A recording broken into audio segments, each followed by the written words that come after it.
कक्षा 7 के गणित का अध्याय 1 पूर्णांक के सभी उदाहरणों के बारे में। चूँकि मैं बता दूं तो पहले के जितने भी एक्सरसाइज हैं, एक्सरसाइज 1.1, एक्सरसाइज 1.2, 1.3, ऐसे करके सभी के मैंने वीडियो बना दिए हैं। लिंक डिस्क्रिप्शन में मिल जाएगा, वहाँ से जा करके सभी वीडियोज़ को देख सकते हैं। ठीक है, इस वीडियो में हम सारे उदाहरण को बताएंगे इस वीडियो में। तो सबसे पहले बात करते हैं, जो हमारा पहला उदाहरण है वो क्या है। पहला उदाहरण है, ऐसे पूर्णांक युग्म लिखिए जिनका योग -3 है, अंतर -5 है, अंतर 2 है और योग 0 है। तो इसमें हम सॉल्व करेंगे इन सभी को। तो दो ऐसे पूर्णांक हमें ज्ञात करने हैं जिसका योग क्या हो, -3 हो। दो ऐसे पूर्णांक हमें ज्ञात करने हैं जिसका योग कि क्या हो, योग हो क्या, किसके बराबर हो, -3 के बराबर हो जाए। ठीक है, तो दो यहाँ पे ऐसे पूर्णांक हमें भरने हैं जिसका जो योग आए वो हमारे पास -3 है। तो देखिए, अगर हम यहाँ पे -3 लिखना है तो आपको समझना है कि अगर हम 2 में 1 जोड़ते हैं तो हमारे पास क्या आता है, 3 आता है। लेकिन हमें चाहिए क्या, -3 चाहिए। तो यहाँ पे हम -2 अगर कर दें इसको भी, और प्लस में फिर इस एक को भी -1 कर दें, तब हमारे पास क्या आएगा। थोड़ा सा सॉल्व करके देखिए, यहाँ पे -2 है तो -2, ठीक है, और यहाँ प्लस और माइनस क्या हो जाएगा, माइनस और 1 हो जाएगा। यहाँ भी माइनस, यहाँ भी माइनस, दोनों क्या हो जाएंगे, जुड़ेंगे। 2 और 1 क्या हो जाएगा, 3, और किसका चिन्ह लग जाएगा, किसका चिन्ह लग जाएगा, माइनस का। तो -3 इसका आंसर आ जाएगा। इसी तरीके से यहाँ पे हम भर देंगे, अगर -2 में अगर -1 जोड़ देंगे तो हमारा आंसर कितना है, किसके बराबर आ जाएगा, -3 के बराबर आ जाएगा। ऐसा प्रश्न मैंने एक्सरसाइज में कराया है। तो अगर आपने एक्सरसाइज को नहीं देखा है तो एक्सरसाइज के सारे क्वेश्चन को देख लीजिए, उसके बाद से आपके एग्जाम्पल के क्वेश्चन आसानी से हो जाएंगे। ठीक है, बी नंबर जो हमारा क्वेश्चन है, अंतर -5 है। ठीक है, अंतर क्या है, -5 है। तो इसमें दो संख्याएं हमें बतानी है जिसका अंतर यानी घटाना हमारे पास कितना प्राप्त हो जाए, -5 प्राप्त हो जाए। ठीक है, तो इसमें हम ये कर सकते हैं कि जैसे अगर हम 9 में से देखिए, 9 में से अगर हम 4 को हटाएंगे तो हमारे पास आंसर 5 प्राप्त होगा। लेकिन चाहिए हमें -5। तो अगर हम -9 में से अगर -4 को हटाएंगे तो हमारे पास ये -9 हो जाएगा, और यहाँ पे माइनस और माइनस क्या हो जाएगा, प्लस हो जाएगा। तो -9 में से जब +4 को हम घटाएंगे तो प्लस माइनस माइनस होगा, और फिर से यहाँ माइनस बड़ा है तो माइनस का चिन्ह लग जाएगा। 9 में से 4 जाएगा तो 5 बचेगा। ठीक है, इस तरीके से जब इसको भी आप सॉल्व करेंगे तो -5 आएगा। इसी तरीके से अगला प्रश्न अंतर 2 है। ठीक है, अंतर 2, तो ये तो बड़ा आसान है। इसमें ऐसा 2 नंबर हमें भरना है जिसका अंतर यानी घटाने पर हमारे पास आंसर 2 प्राप्त हो जाए। ठीक है, तो यहाँ पे आप 5 भर दीजिएगा और माइनस में 3 लिख देंगे, +5 और +3, 5 में से 3 जाएगा तो 2 आएगा। ये सिंपल सा क्वेश्चन था। तो अब यहाँ देखिए डी वाला, ये भी बहुत आसान है, योग 0 हो। ठीक है, यानी कि दो ऐसी हमारे पास पूर्णांक होने चाहिए जिनका योग हमारे पास क्या आ जाए, 0 आ जाए, 0 के बराबर आ जाए। योग यानी जोड़ने पर 0 मिल जाए। तो देखिए, अगर हम यहाँ पे विपरीत नंबर लेते हैं, जैसे कि यहाँ 4 लेते हैं, +4, तो यहाँ अगर -4 ले लेंगे तो ये दोनों क्या होंगे, एक दूसरे से यहाँ प्लस माइनस माइनस हो जाएगा और घट जाएंगे। 4 में से 4 जाएगा तो क्या बचेगा, 0।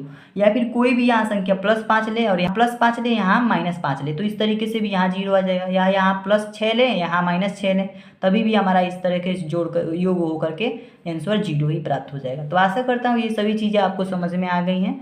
उदाहरण नंबर दूसरा है हमारे पास, किसी टेस्ट में प्रत्येक सही उत्तर के लिए +5 अंक दिए जाते हैं और प्रत्येक गलत उत्तर के लिए -2 अंक दिए जाते हैं। ठीक है, तो इसमें पहला प्रश्न ये कहा गया है कि राधिका ने सभी प्रश्नों के उत्तर दिए और 30 अंक प्राप्त किए, जबकि उसके 10 उत्तर सही पाए गए।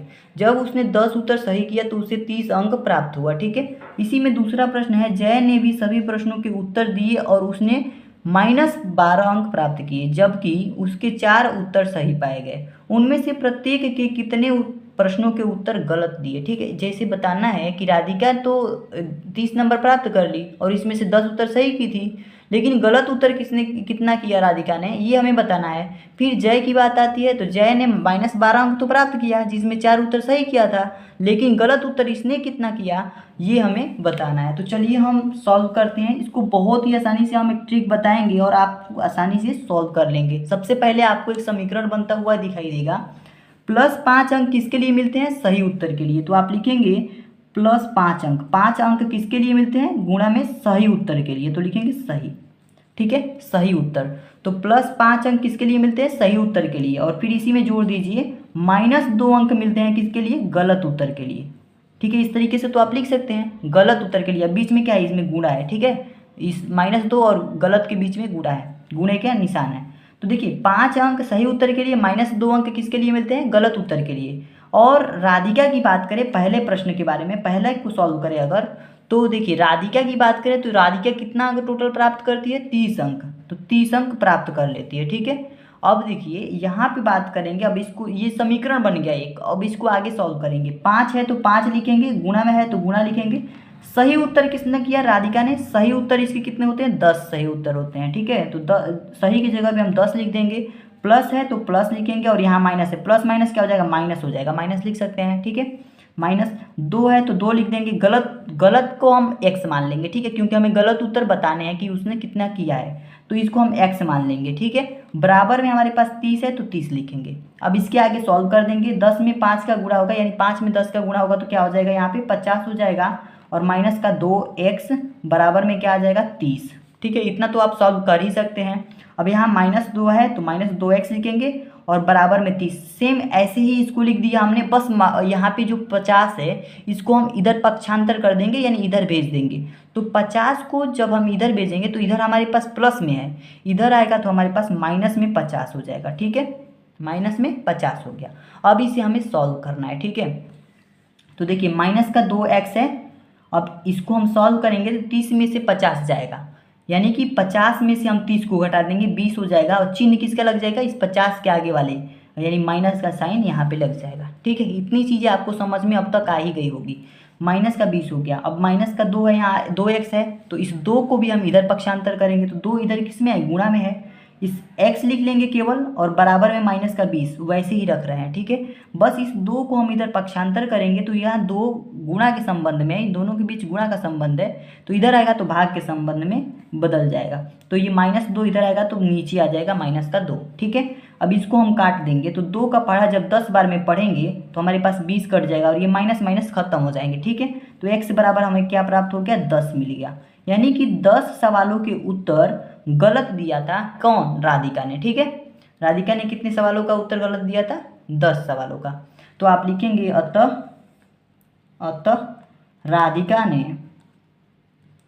राधिका ने 10 सवालों का उत्तर गलत दिया। सवालों का या प्रश्नों का उत्तर इसने गलत दिया था। ठीक है, कितने प्रश्नों का, 10 प्रश्नों का। अब इसी तरीके से दूसरा प्रश्न इसी में है हमारे पास, जय ने सभी प्रश्नों के उत्तर दिए और उसने -12 अंक प्राप्त किया। तो चलिए इसको भी सॉल्व करते हैं। दूसरा प्रश्न है जय की, तो जय के बारे में बात करते हैं। तो जय देखिए यहाँ पे 5 अंक मिलते हैं इसको भी सही उत्तर करने पर, सही प्रश्न के लिए इसे भी 5 अंक मिलते हैं, और गलत उत्तर के लिए -2 अंक इसे भी मिलते हैं। ठीक है, दोनों के लिए ये रूल है क्योंकि एग्जाम है। और इसके बराबर में, यानी ये कितना पाता है, ये अंक टोटल पाता है -12 अंक, -12 अंक प्राप्त करता है। ठीक है, देखिए 5 है तो 5 लिखेंगे, गुणा है तो गुणा, सही की जगह पे समीकरण तो बन गया।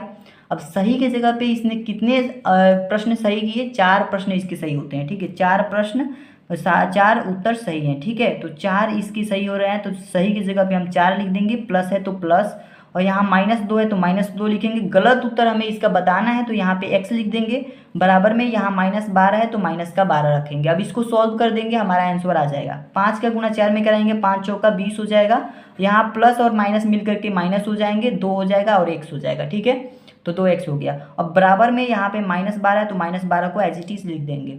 अब इसके आगे सॉल्व करें तो यहाँ 20 को हम यहीं पे इसको छोड़ देंगे, इसको इधर लाएंगे, तो यहाँ पे ये 2x है, माइनस का 2x, इसको हम लिख लेंगे वैसे ही। आगे हमारे पास -12 है तो इसको भी वैसे ही लिख लेंगे। इस 20 को हम जब इधर भेजेंगे तो इधर प्लस में है तो इधर आकर के माइनस में 20 हो जाएगा। ठीक है, अब इसको आगे सॉल्व करें तो यहाँ पे -2x और बराबर में यहाँ भी माइनस, यहाँ भी माइनस, माइनस और माइनस दोनों जुड़ जाएंगे, यानी दोनों नंबर से आपस में जुड़ेंगे, तो 20 और 12 कितना हो जाएगा, 32 हो जाएगा। 32 और 32 तो हो जाएगा, तो हमने लिख दिया, और दोनों में माइनस है तो यहाँ भी माइनस लग जाएगा। ठीक है, अब इसको सॉल्व करें तो यहाँ पे -2x है तो केवल x को लिखेंगे, और बराबर में -32 है तो इसको लिखेंगे। अब इस 2 को हम क्या करेंगे, इधर से इधर लाएंगे, तो इधर गुणा में है तो इधर आकर के भगे में हो जाएगा, यानी -2 नीचे आ जाएगा।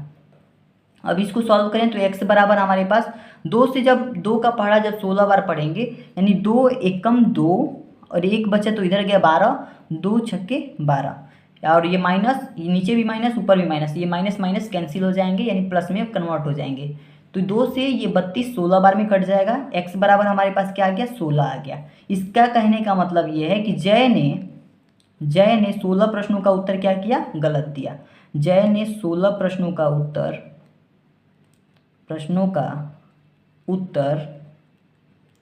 गलत दिया। और इस तरीके से ये आपके आंसर हो जाएंगे। तो आशा करता हूँ ये सभी प्रश्न आपको समझ में आए होंगे। तो इस तरीके से ये दूसरा प्रश्न का आपका आंसर प्राप्त हो जाएगा। ठीक है, अब हम देखते हैं उदाहरण नंबर तीसरा क्या है हमारे पास। कोई दुकानदार एक पेन बेचने पर ₹1 का लाभ अर्जित करता है और अपने पुराने स्टॉक की पेंसिलों को बेचते हुए 40 पैसे प्रति पेंसिल की हानि उठाती है। ठीक है, पहला प्रश्न इसमें पूछा गया है, किसी विशिष्ट महीने में उसने ₹5 की हानि उठाई। इस अवधि में उसने 45 पेन बेचे। बताइए इस अवधि में उसने कितनी पेंसिलें बेची। ठीक है, आपका पहला प्रश्न अभी देखिए, पहले प्रश्न को सॉल्व करेंगे, उसके बाद दूसरा प्रश्न पढ़ेंगे, उसको भी सॉल्व करेंगे। ठीक है, पहला प्रश्न इसमें है, किसी विशिष्ट महीने में उसने ₹5 की हानि उठाई। ठीक है, इस अवधि में उसने 45 पेन बेचे। कितने पेन बेचे, 45 पेन बेचे। बताइए इस अवधि में उसने कितनी पेंसिलें बेची। एक चीज़ याद रखिएगा, जब ये पेन बेच रहा है तो ₹1 का लाभ अर्जित कर रहा है। ठीक है, और जब ये पेंसिल बेच रहा है तो ये 40 पैसे प्रति पेंसिल की हानि से उठा रहा है। ठीक है, यानी कि एक पेंसिल बेच रहा है तो उसको 40 पैसे की हानि हो रही है। ध्यान दीजिएगा, इस प्रश्न को हल करने के लिए आपको क्या करना है, पहले प्रश्न को हल कर रहे हैं। एक पेन को बेचने के लिए अर्जित लाभ इसके पास कितना है, ₹1 है। 45 पेन को जब बेच रहा है तो अर्जित लाभ कितना होगा, ₹45 होगा, क्योंकि एक पेन को बेच रहा है तो ₹1 लाभ कमा रहा है, तो 45 पेन बेचेगा तो ₹45 कमाएगा। इसी तरीके से हानि की बात करें तो यहाँ पे -5 होगी। ठीक है, कैसे होगा, देखिए यहाँ पे देखिए उसने ₹5 की हानि उठाई। ठीक है, एक विशिष्ट महीने में क्या किया उसने, पहले प्रश्न को सॉल्व कर रहे हैं तो हानि क्या हुई, 5 हुई। और 5 जब हानि हो रही है तो हानि क्या किस में होगी, माइनस में होगी।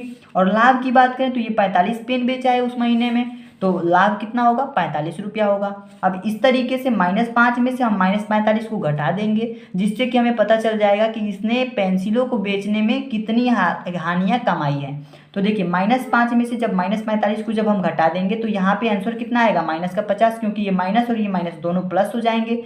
माइनस और माइनस क्या होंगे, प्लस हो गया, यानी दोनों नंबर जुड़ेगा।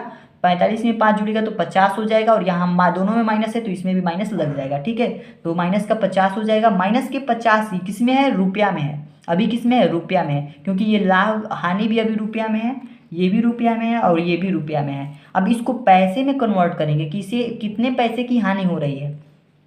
तो इसको पैसे में कन्वर्ट करने के लिए -50 में हम किससे गुणा करा देंगे, -50 में जब 100 से गुणा कराएंगे तो हमारे पास ये पैसे में बन जाएगा। ठीक है, पैसे में बदल जाएगा।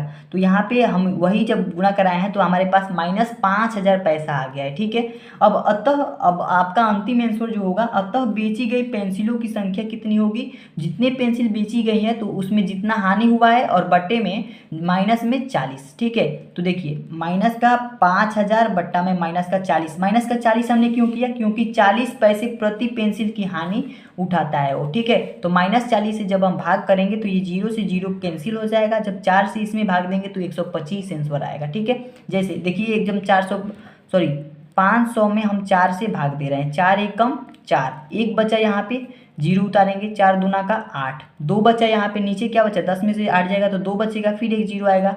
अब 4 से 20 को काटेंगे तो 5 बार में कट जाएगा, 4 5 20। इस तरीके से हमारे पास आंसर कितना आ गया, 125 आ गया। तो यही आपका आंसर हो जाएगा। आशा करता हूँ ये समझ में आ गया होगा। ठीक है, दूसरा प्रश्न इसी में है, अगले महीने में उसने न तो लाभ हुआ न ही हानि हुई।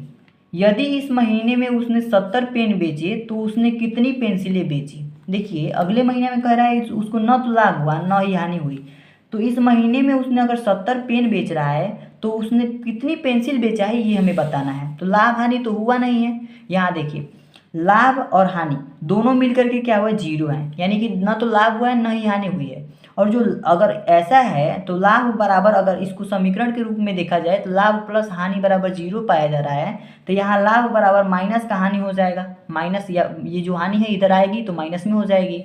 इसी तरीके से 70 पेनों को बेच रहा है, इस बार क्या 70 पेन बेच रहा है तो पेंसिलों की संख्या पूछ रहा है, तो 70 पेन जब बेचो तो यहाँ -70 हो जाएगा, जिसे हम -70 को अगर 100 से मल्टीप्लाई कर देंगे तो -70 7 1700 पैसे में बदल जाएगा, ठीक है, -7,000 पैसे हो जाएगा। तो बेची गई कुल पेंसिलों की रेट यहाँ से निकल जाएगी, बेची गई कुल पेंसिलों की संख्या यहाँ से निकल जाएगी, जो कि हो गया हमारा -7,000 बट्टे में 40, -40, जो कि हमने यहाँ पर भी किया था। माइनस माइनस कट जाएगा और 0 से 0 कट जाएगा।